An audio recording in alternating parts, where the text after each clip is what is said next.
It's with great pleasure we do these one-on-one interviews this afternoon. Our special guest, Patrick Pouyanné, is the Chief Executive Officer of the French energy giant Total. He came in October 2014 after the tragic death of his predecessor, Christophe Demargerie. He came in after the era of oil going from triple digits down to $28 a barrel, so he had to put in place a very radical restructuring for the new era of oil prices in a range of $50 to $70 a barrel, while considering also the changing dynamics of what we like to call the great transition, the move from a fossil-based fuel to renewable energy, but at the same time keeping the bottom line on profitability, which is absolutely essential for a publicly traded company. We only have a 10 to 12-minute window. He's got meetings right thereafter. Let me introduce him and we'll drill right into the strategy of Total today. Let's give a warm welcome in this afternoon setting to Patrick Pouyanné, the CEO of Total.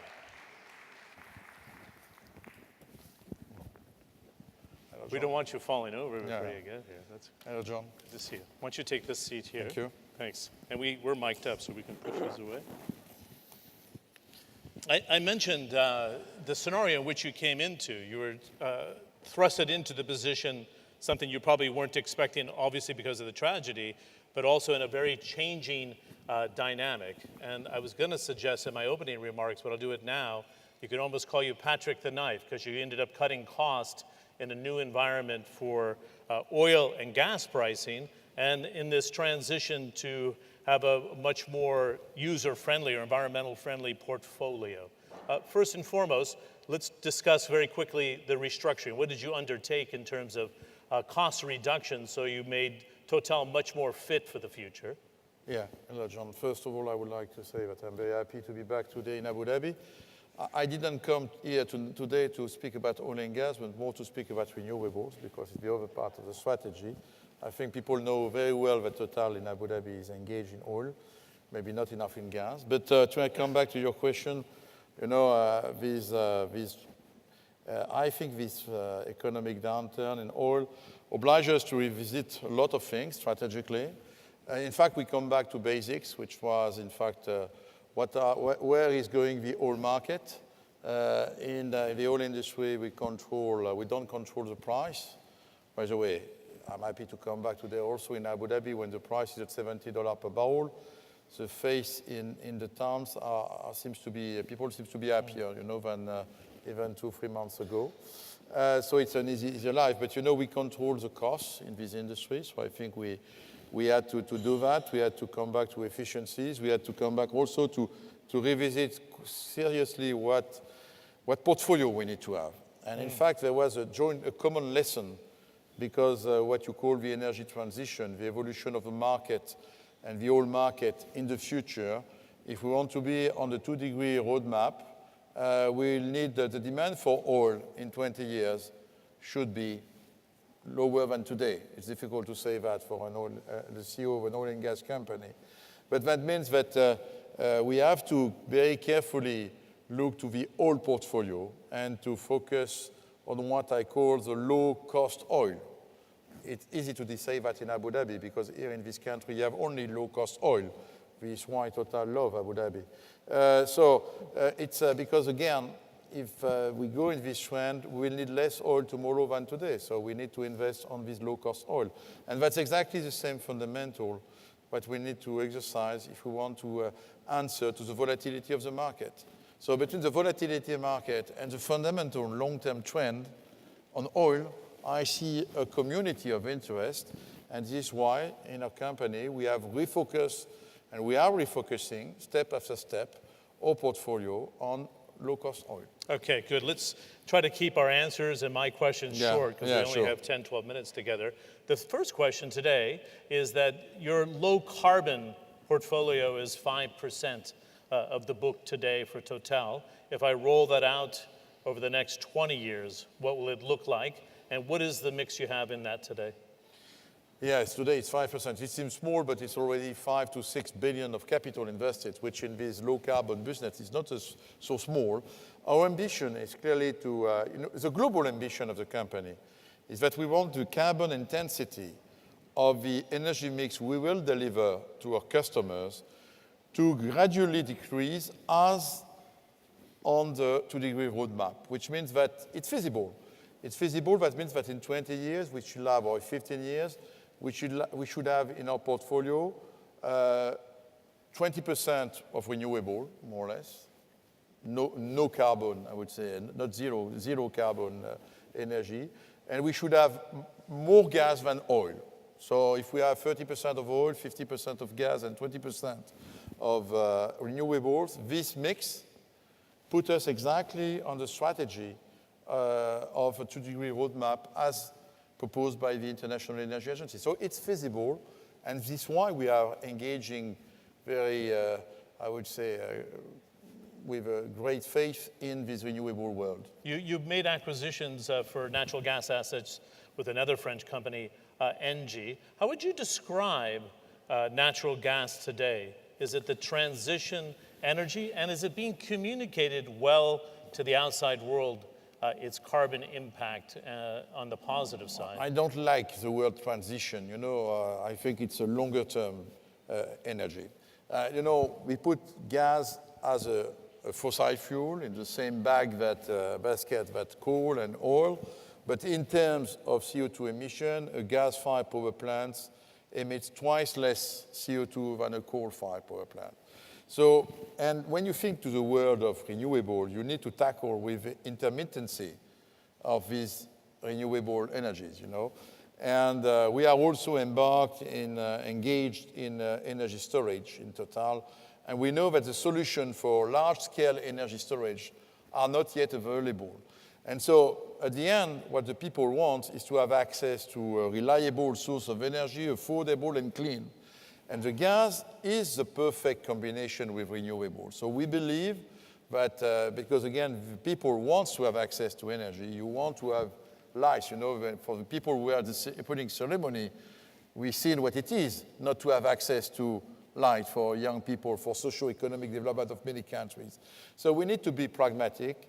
And so we see the future of our energy mix of gas and renewables. This is why we put the strategy of the company, and we make acquisitions in both fields today to go quicker in the implementation of this strategy and to participate, to contribute to this energy, the new energy mix of the future. Okay, let's look at the mix on renewables. It's solar, it's a little bit of biomass. You've built out the portfolio, you expanded into natural gas. What holds this promise for you in terms of new acquisitions thereafter? You have battery storage that you put into the portfolio. You know, it's when you open these fields, by the way, it was solar mainly, even exclusively until this year, because we made recently another acquisition of a company called RN Renewable Energy, which is a company which is targeting, which is a renewable power producer, either for wind or for solar. So we are agnostic. Everything is good. Basically, you have solar during the day and wind during the night in many countries. So I learned that. And so it's good to be a foot in all these technologies. But again, we have ambition there to be able to have in 5 years 5 gigawatts of renewable power. So that's sizable. And again, by combining also energy storage. So it's all these new energies. In fact, at this stage, I think many players, we try to find a way to make a profitable business, because it's at the end of the day, it's the objective, obviously, by combining various assets and by understanding better where the added value is in the value chain of all these renewable. And today, it's more clearly in producing power than in manufacturing cells, where we lose money. So it's a changing world, and it's why it's something where you need to be to have a good, strong balance sheet if you want to be able to be a big player in the future. Good. Are we at the tipping point? Last year, we had almost level peg between investment into renewables and investment into new fossil fuel projects, about $300 billion each. Is it the tipping point in the view of Total now? That's going to be the norm, not an aberration? I don't think so. I think the fossil fuel, like you said, were at a very low point. You know, the crisis of oil price, everybody has slashed is investments, it's capex. We are all obliged to do that. By the way, at $300 billion per year, we don't invest enough in oil and gas if we want to face a demand in 2025, or 2020. Maybe it's one of the reasons why the price begin to go up again. So I think the $300 billion of oil and gas industry investment is too low and will be higher.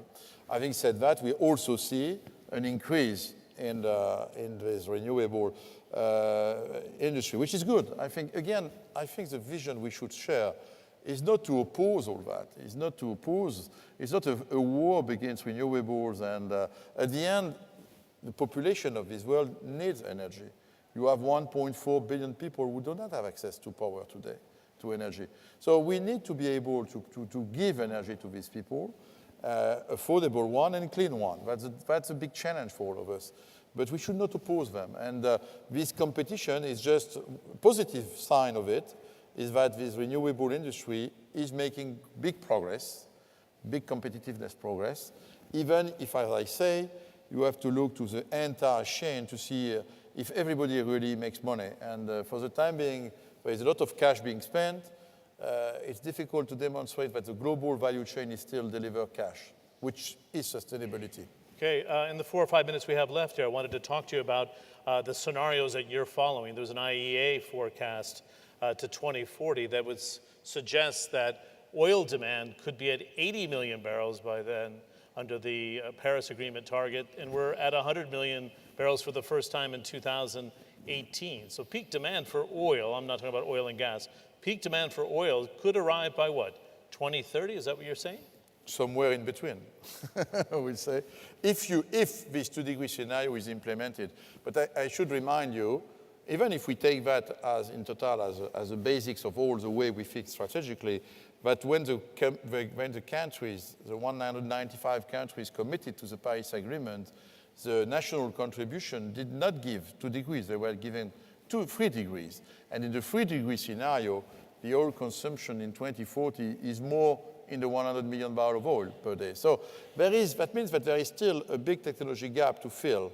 And we don't have today all the solutions in our hands. And that's important. Having said that, there will be a peak demand, which means again that we need, and again, the conclusion for us is let's focus on oil assets which could be resilient in the future and which will be low cost because they will be produced, And as I said to my colleagues of ADNOC and of Saudi Aramco, don't be afraid. At the end of the day, the last drop of oil will come from your country because you have lowest cost oil in this region. Near term, we peaked up to $70 last week, and there was discussion about revisiting the OPEC, non-OPEC agreement. We don't want to welcome back the big shale producers. What would be the right strategy at this stage, and does this market rebalance by mid-2018? The right strategy is to stick on what was said. The markets are nervous. You need to remember that the oil demand is seasonal, very seasonal. That means that we are entering in the low season demand in winter, and generally you have always weakness by April. Spring is always a time of weakness for oil demand, and by that time I'm sure that the US producer will be even more active. So I would not be surprised to see some volatility going down again. So you wouldn't alter course, is what you were So suggesting. I think, no, but I think frankly that it's premature to change the policy today. It's be careful about it. It's not because we have seen this $70 per barrel. Again, we have many experts in this energy industry, but nobody was betting for that 2 months ago for $70. So let's be resilient and let's stick to the policy which we have put in place. Interesting move by New York City to want to sue the oil producers. Total's not on that list, but it seems to be a change of thought to go after energy companies for damage on the environment. Could this lead to have institutional investors say, I don't want to have energy companies in my portfolio? Is that I think the institutional investors, they love the energy companies. We are companies who deliver good returns, good dividends, stable dividends. Somebody who invests in Total have a return of 5.5% per year. You don't have so many financial vehicles to give you that with low risk. Having said that, I think we have to take this message into account. it's clear that the global challenge of the climate challenge is more and more taken into account by many financial investors. And so I think for us, the oil and gas companies, is why I'm here today, by the way, is to engage proactively in not being just accused like it is, but we are responsible of the past, because it would be easy to answer to these New York citizens, but they were happy to have oil and gas to have heating and to have power in their house. So, I'm not afraid by the debate about the past. The question is more the debate about the future. And so I'm absolutely convinced that the right strategy for all these oil and gas majors is to engage really in this in this low carbon business and low carbon energies, to demonstrate. Not only, it's not to buy a green image, not at all. It's a matter, I think, of evolution of the markets. It's a matter of evolution of the business model. And when I explain to my investors, shareholders, that I'm ready to invest $1 billion per year in these new energies, they understand the logic, and it will grow with the time, probably. So, it's a matter of to be proactive, and I think it's very important that, and it's why, again, I'm happy to be during this week in Abu Dhabi, which is dedicated to the future of energy, that all companies who know everything in energy, we will be players, active players in this new world. We have the financial capacities, the engineering capacities. It's a question of evolution of our strategy. And this is the type of debates we have with our board of directors, and in which we are really engaged. And I think this is the best answer to these, rather than to be accused of being industry of the past. We are not an industry of the past. We are the industry of the future. Isn't there a danger you get put into the bucket like a sin product, alcohol and tobacco of the past, and all of a sudden you're like, easy target, let's go after the energy companies today? Yeah, the people continue to drink alcohol and to smoke cigarettes, no? And they will continue to use oil and gas. Because again, and it's a very serious matter, let's not oppose the energies. We need all of that. And it's not me who said that. You just mentioned the International Energy Agency. I took the last review, 2017 WEO scenario at 2 degrees. The scenario, you have 23% of oil, 25% of gas, 30% of renewable energy, 30%, which is big. It's big. That means compared to 10 today, that means that there is a growing market. It's why we want to engage. But you still have oil and gas. You have much less coal, by the way, in this scenario. So that's the reality. So I think people want to have a world of black and white. But energy is not a matter of black and white. It's a very serious matter. And you can go to many emerging countries which are represented today during this week in this room. They know that access to energy, access to affordable energy, to low-cost energy, is fundamental for their socio-economic development. And that we should not forget, even if we also need to combine that, but having a clean, climate-related energy. That's also the challenge. But again, and I think it will be a mistake to give lessons to everybody. So let's try to make that combination. This is the ambition of Total. Great. We have to give you kind of a hero's thanks. You got stuck in that fog this morning. So he was circling Abu Dhabi for a long, long time before they landed. Somebody who didn't have a dedication to this UAE probably would have circled and left. So thanks for making the effort. I had only two hours kerosene left in the plane, so I had only one thing to do, which was to land somewhere. And I envisaged to go to Muscat. No, seriously, I think we have such a big footprint in Abu Dhabi. I think it's the 5th time I'm coming in 2 months. So this country is our homeland. And it will be a homeland for oil and gas, but we have also invested in a solar plant in Mazda, with Mazda in Shams, not far from here. So, we want to be the partner of choice, the energy partner of choice for Abu Dhabi. Good. It's nice to see you. Thank you very much. Thanks for taking the time. Nice round of applause, Patrick Pouyanné.